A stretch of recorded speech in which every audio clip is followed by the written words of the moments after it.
It's been estimated that there are between 6,000 and 8,000 private equity firms worldwide. The majority of these will manage one fund at a time, with some overlap between one fund and the next. So they're kind of mid-cap firms. Private equity firms, in order to be sustainable, need to raise their next funds once they're finishing with their investments in their previous one. A few private equity firms are larger organizations with multiple funds under management, but the number of these is far fewer, maybe a couple of hundred or a bit more, than people imagine based upon the media attention of the sector, which talks a lot about mega funds. The typical private equity firm will consist of a group of 10 or 20 professionals managing 100 to 500 million euros, and that's about 90% of all the funds in the world. So let's look at the basic structure of a private equity firm. There'll be firstly the fund itself, the entity which contains the capital which is to be invested. This is typically set up legally as a partnership, although in many cases it may also be set up as a limited liability company or some other variation. The factors driving the choice of the partnership structure are tax, limited liability, privacy, and flexibility. Firstly, tax. The investors, or limited partners as they are referred to, can invest without having to pay any taxes at the level of the partnership. The money will flow through the partnership entity without any deductions.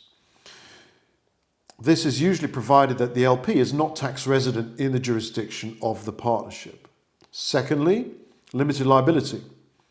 The LPs will only be liable towards the fund for the total amount of their capital commitment and therefore will not have to provide for any further financial exposure from their side. Thirdly, privacy. Partnerships are essentially created by a contract, the limited partnership agreement, or LPA as it's referred to, and this will contain all the terms of the operation of the fund. So this legal structure has much reduced reporting and disclosure requirements than, for example, a limited company. A limited company will require articles of association, regular reports and disclosures to be filed with the local authorities, Companies House or the local commercial court, depending on the jurisdiction. Fourthly, flexibility. A structure such as a limited company has certain legal requirements, such as having a shareholders' assembly, a board of directors, annual accounts, issues of shares, and these features cannot be tampered with excessively without breaking the law, which is perfectly right. Partnerships, apart from requiring that one of the partners be the designated operator of the partnership, that is the general partner, have very few further requirements. So this gives flexibility to design the fund and its governance in a way that suits the requirements of private equity best. The governance of a private equity fund will be driven by the general partner, which is the fund manager, and by the creation of two institutional bodies, the advisory board and the investment committee. And please note these are both synthetic in the sense that they're not legally required. The advisory board is the forum in which the LPs are represented. It provides oversight and has the power to remove the GP. It will typically meet some 4 times a year, or more often sometimes. The investment committee is the forum in which the investments and divestments are decided, or rather the proposals for these made by the fund manager, which are agreed to or not. As such, the IC is a kind of semi-operational body, and for this reason LPs may sometimes be willing to be members, sometimes not. The proper composition of the IC and its rules of procedure is actually a major contributing factor to the success or otherwise of a private equity operation. A good investment committee will provide support, an independent second opinion, and wisdom. Senior members of the fund manager team should also be members of the IC so that they can be responsible for their investment proposals. A bad IC, remote, without fund management members, with unqualified people, can more often than not be the kiss of death for any private equity operation. So it is important to get the investment committee right. Okay, so we've discussed the fund and its governance. Now let's turn to the fund manager himself. From the point of view of the fund, the GP is the operator of the partnership and therefore is the fund manager.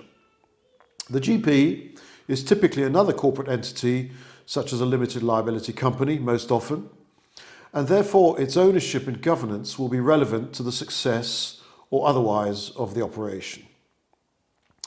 We can distinguish three basic models of governance of any fund manager in the industry. The first is the independent model, where the management team of the funds or senior members of the management team run their own operation and where ownership and control of the LP is shared among a few or several senior members of the team, as opposed in particular to just one. The LPs are essentially their customers, and the investments they make are the product they must deliver to them. This model is the most frequently found and one which has proved itself to be the most consistently successful. The second model is the sponsor-driven model, where one of the LPs has a major role in the creation and management of the fund. This can result in concerns by other LPs who may see a potential conflict of interest there. And the issue with this model of fund manager is that decision-making may not be so clear or change over time between the sponsor on the one hand and the management team on the other hand. But this model is often quite popular in emerging markets because the presence of the sponsor does provide some solidity to LPs. The third model is the captive fund model, where the private equity unit is simply part of a larger group, such as a sovereign wealth fund, an insurance company, or a bank. This is clear. This has the advantage of potentially benefiting from the support of the wider group, but needs to be carefully managed. Occasionally, the group may decide to get out of the private equity business, and the private equity team may spin off to become a new independent fund manager. This is a frequent characteristic of the private equity industry. Let's now look at the economics of a private equity operation. The two most used terms we're going to find here are the so-called 2 and 20 split and the distribution waterfall. So let me explain. The 2 of the 20 refers to the fact that the private equity fund manager is paid a fixed management fee for running the fund, which is typically calculated on the amount managed. So for example, if I manage 200 million euros, I will get a fee of 2% of 200 million, which is 4 million euros a year. This money is meant to be spent on using the funds or managing the fund rather than being hoarded away as a profit. So it would be spent on rent, salaries, business trips, and other normal operating costs of the fund manager. With the very large funds, these fees have come into question because they are in themselves very large sums, which cannot possibly all be spent on normal expenses unless you rent out the Taj Mahal as your office. The 20% of the 2 and 20 refers to the profit sharing arrangement between LPs and the GP. Let's give a simplified example.